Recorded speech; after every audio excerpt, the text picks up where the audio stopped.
What made you start TikTok?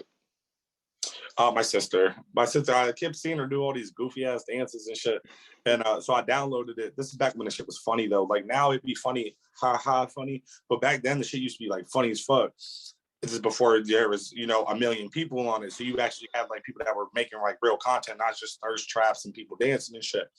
So I watched it for like 6 months. It was like 5 months until I was like, fuck it. And it was one of them situations, like I said, somebody hitting me up on Facebook and I just pulled my phone out and started recording myself. And I was like, man, don't act like we're friends. We not friends. Like y'all can miss me with all the book, and just started talking shit.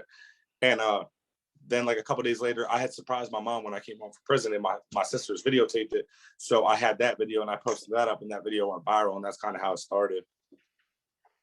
So how do you deal with, because I'm not gonna lie, because I was looking through a lot of your videos, and there's a lot of people that be wilding in the comments. So like, how do you deal with these people? Because sometimes they really do be talking crazy. Like, how do you deal with that?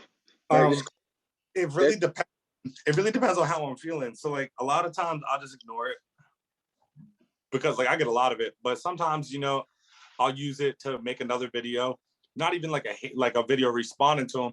Like somebody will say like, you're just a piece of shit felon or something like that. And I'll be like, that's cool, story time. And then talk for three minutes about whatever I feel like while this person has just got their comment tagged in my video, like just to kind of, embarrass them. But every once in a while, I'll like say some old wild shit. Like for instance, somebody had commented like not long before we got on the call and was like, he said something along the lines of like, I see jail made you feminine or something.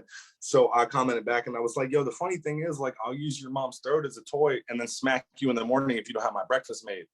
And like, I don't know if that video probably get taken down because they don't really like that. But like, I used to do that a lot where I really go at people because here's the thing, you would not say that to me in my face.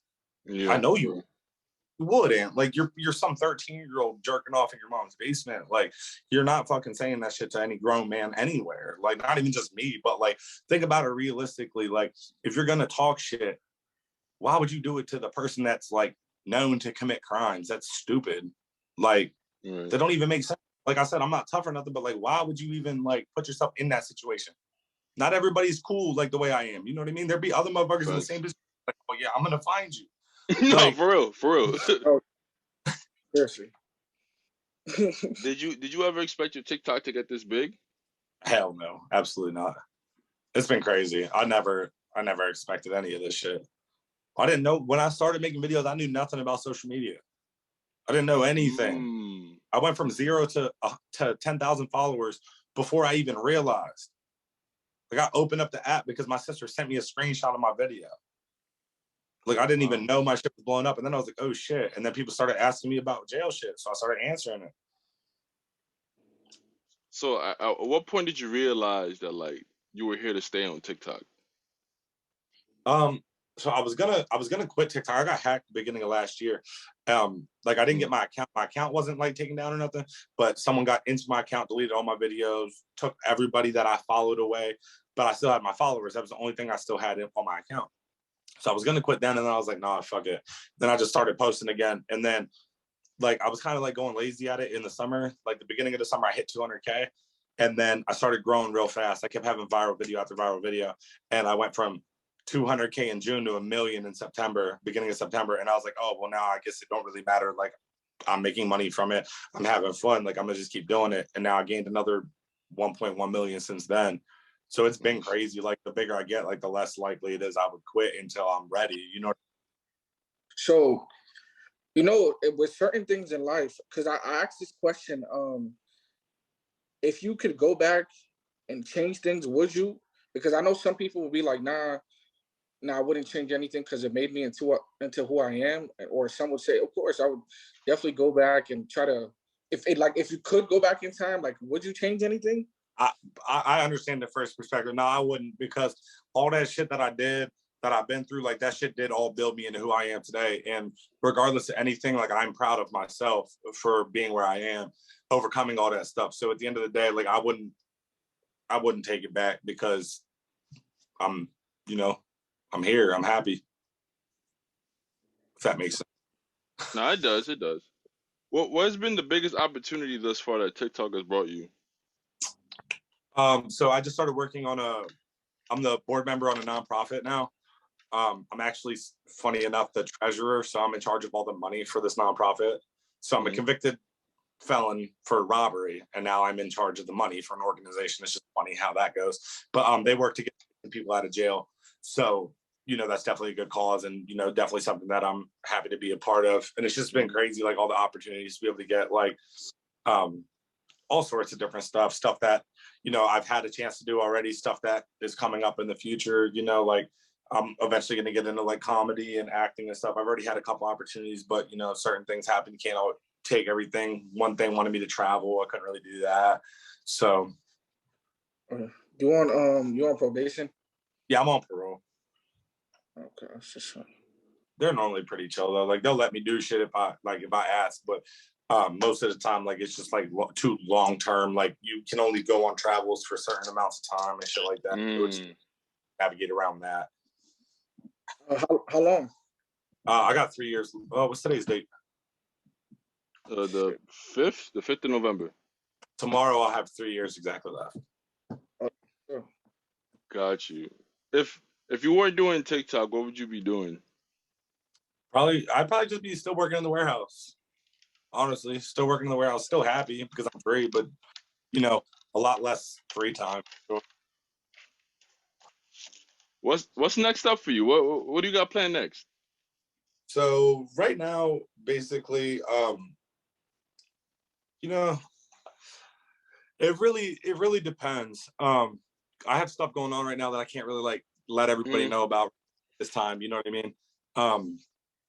But right now it's still just focused on growing across all my platforms. I'm trying to, start getting back into YouTube a little more.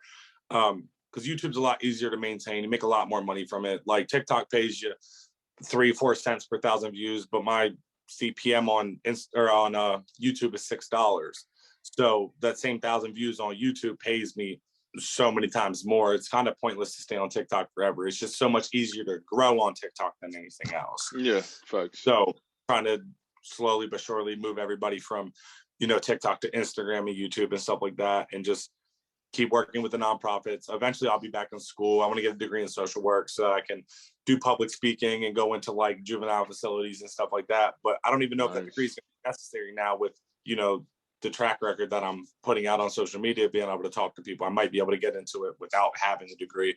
So I guess we'll just have to see. So, how you came home and made a change. So what's the difference between you came home, you made a decision, you made a change, but we both know a lot of the people that say, yeah, I'm not coming back here, 9 times out of 10 do come back. And why do you think that is? Like they end up back in there. The system is stacked against everybody that comes home, no matter what. They don't have enough resources coming home. If people don't have support of their family when they're coming home, they're a lot more likely to commit another crime. Somebody to talk to or rely on for stuff. Like when I came home, if I needed something, I could ask my mom, and my mom was going to give it to me. You know what I mean? My mom was going to help me do this, bring me here if I needed to go to this, or help me do this. You know what I mean? Not everybody has that. Right. And then it becomes, and also the environment, you know what I mean? Like it's a lot harder in big cities and stuff like that because you have more, you know what I mean, scrutiny on every single thing that you do. And it's just, I think it boils down to like, you have to be okay with going through the struggle. I know people that'll turn down a job making $11 an hour because, I can't work for $11 an hour. You can work for $11 an hour. You just won't. But like, if you like, what's better, $11 an hour or another $0 selling code? You know what I mean? It's pointless. Yeah, I really like how what you did, like you were willing to take the $10 an hour and then work yourself up like slowly but surely, and then opportunity comes your way. Yeah, like that's that's what I try. Like you can start and move up. Like you don't have to count yourself out. You don't got to like, stay there. Yeah. Everybody else is already counting you out. Don't count yourself out. You had said in one of your videos that they're trying to keep us divided. You was talking about what, the government? Yeah,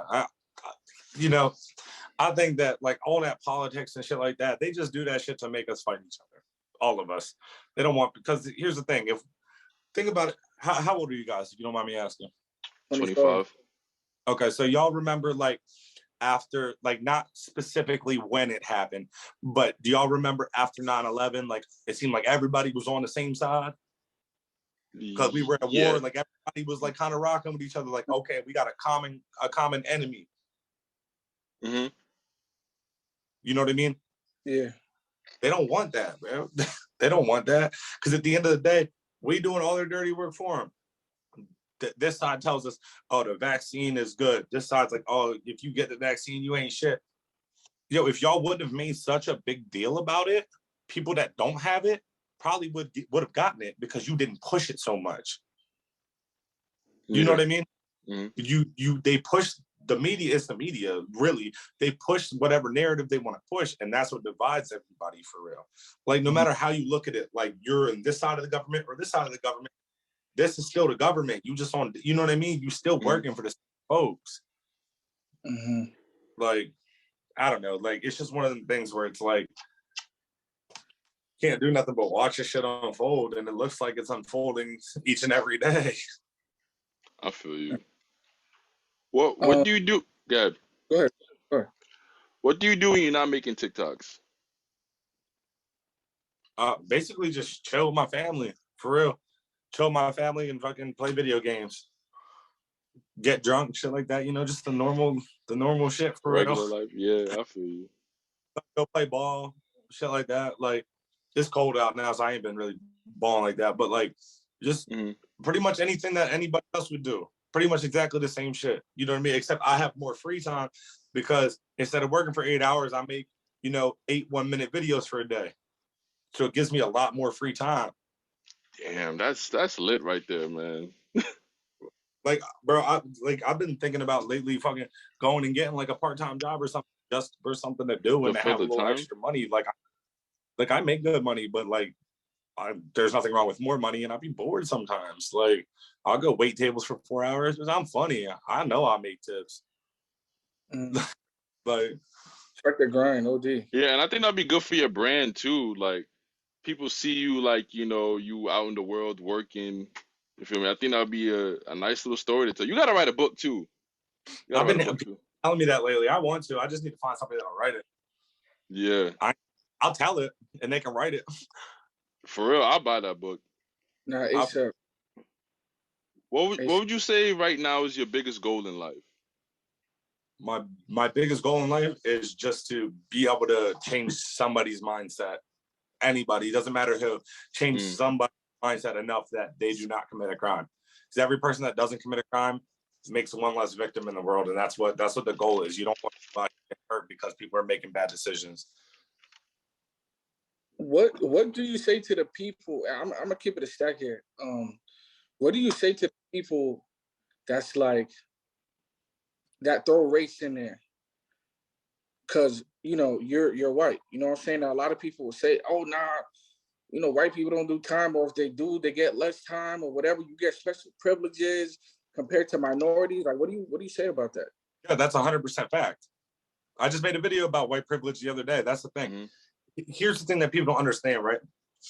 People have this way of thinking that's like, my life ain't been easy. Don't tell me I got white privilege, but like, if you would take somebody and put the exact same shit that I've been through in my life and to be a black person, they would have got more time. They would have not had as many breaks. You know what I mean? And that's honest truth. Like, can't really do nothing about that.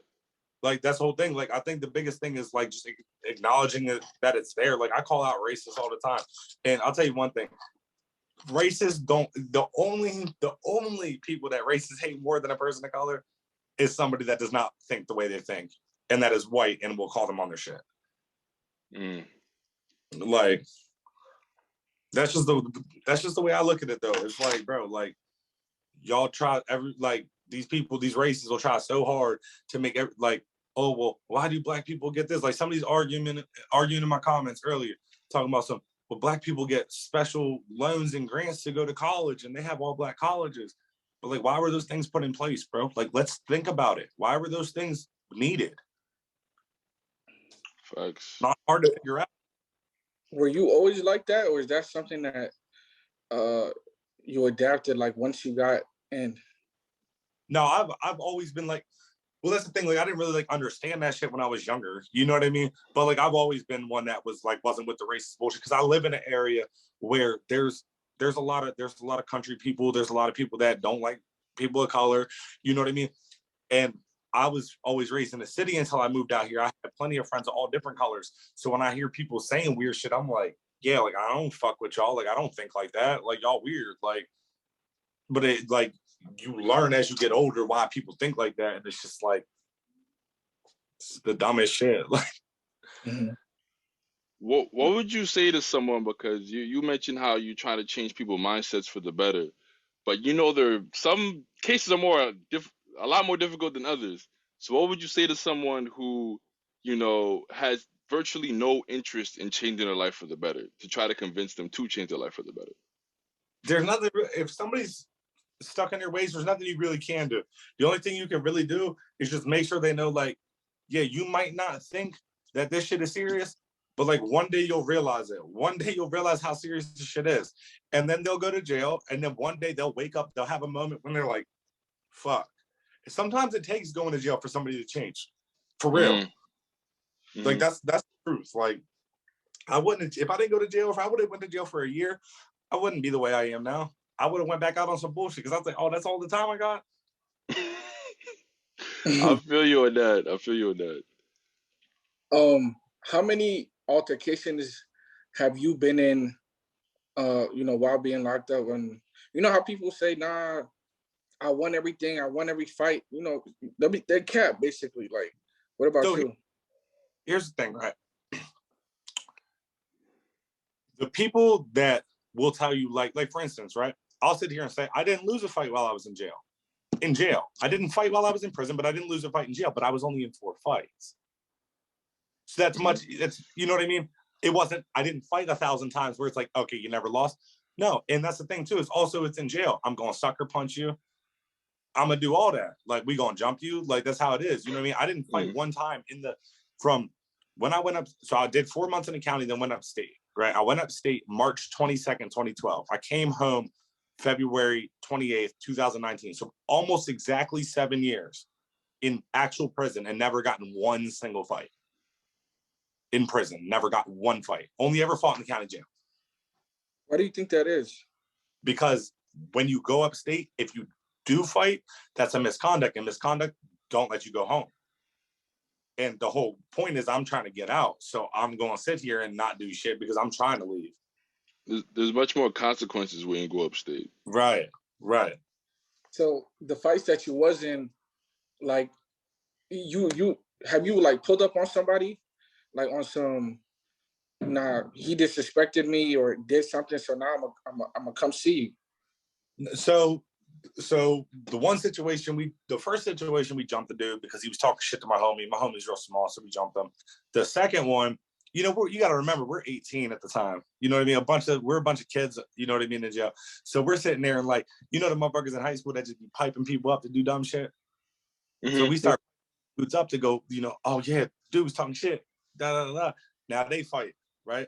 And then we tell the dude like, oh, yeah, like he said you wouldn't beat him though. Now they fight. Well, finally, dude said something like, man, they keep piping all these dudes up because they know they can't beat me. I'm like, oh, for real? So I went and beat his ass because I was like, man, I don't know what you're talking about. I just want to see some action, but like I can fight.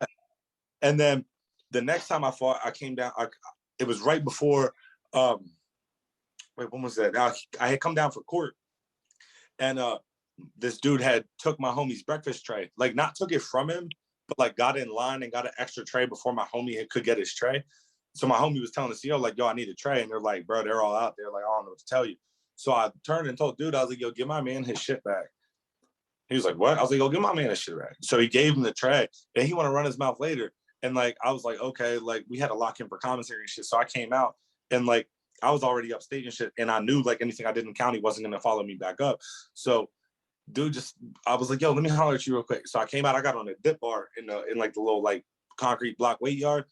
And dude was out there, he's like, what? I was like, yo, why you always acting so tough when you not built like that? Like, bro, you're a bitch. Like, and just started going on him in front of everybody, just talking so much shit. He's like, he said all this bunch of dumb shit. We can fight to the death. I got pencils that are real sharp. I'm like, bro, what?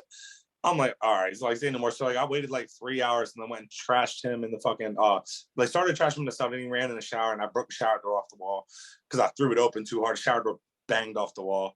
But I've told both them stories for real. I put his whole face on the internet too. I ain't give a fuck. Oh wow, he wasn't playing around. Because somebody was like, I told the story and somebody was like, you capping, and I was like, yeah, this is him right here. This is where he's from. Y'all can ask him. Like, I don't got no reason why. Like, that's the thing. That's why so many of my stories aren't shit that I did. It's shit that I watched happen because I didn't do a bunch of crazy shit while I was up there. If I was gonna tell stories about the shit that I did, my shit would be boring as fuck, or I'd be done telling stories because there would be nothing left to tell. What was the craziest shit that like you that like really fucked you up? Like, yo, like, damn, that blew my mind. Like that your witness happened. Well, I seen he got stabbed. Like, well, no, I'll just say the first. I'll say the first thing that happened when I went upstate. I was walking down the walk, and we had just got there to the jail. We're walking to the intake block, and they call a yard out, and I see this dude go running down the walk. So I was like, oh, he must be trying to go get the basketball so he gets on the court first. Another dude runs behind him, jumps on his back, and stabs him like 17 times in the neck, all in the neck and face. I'm 18. This is my first moment in actual prison. I'm like, oh yeah, I ain't gonna make this shit, bro. I ain't gonna make it. And I never forget that shit. Like, super crazy. But like by the end, like I remember like the first couple stabbings that I saw, but like the ones towards the end, I can't remember them because I got so used to seeing that shit happen. Damn, that's crazy, man. I'm sorry. Do you suffer not in like that sense, but like PTSD type shit? Yeah.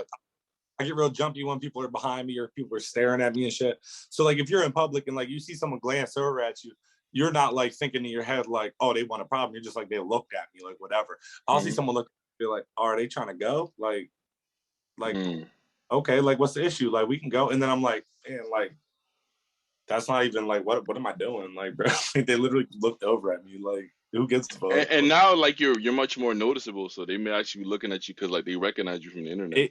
That does happen a lot. Like I've probably got stopped 1,000 times this year, and that's not an exaggeration. Like it's every day. If I go into Walmart, if I go to the park to play ball, if I go, out to the football game or something, it's always people like, yo, you're Colin, can I get picked? Like, but it's cool though, you know what I mean? Because I never thought I'd be in a position where anybody besides my family and friends knew who I was. Thanks. Do you think that, or have you ever considered therapy? Yeah, but like, I feel you. I know exactly what you mean. Like, I know exactly what you mean. So, what's one piece of advice that you would give to someone who's like currently in prison? Don't give up on yourself. Keep working hard. You know what I mean? That's the biggest thing. It's always about working and moving forward. Like, it don't matter what you did. It matters what you do moving forward. That's the biggest thing. I wish everybody would like realize that. Like, you can't overcome that shit. Like, no matter what anybody says. Like, I know I keep saying that, but like that's the biggest shit I say. Like, it's you can. Like, Gotcha. Well, that's all the questions I have. You have any questions left, Prince? I'm good, man. All right. Well, I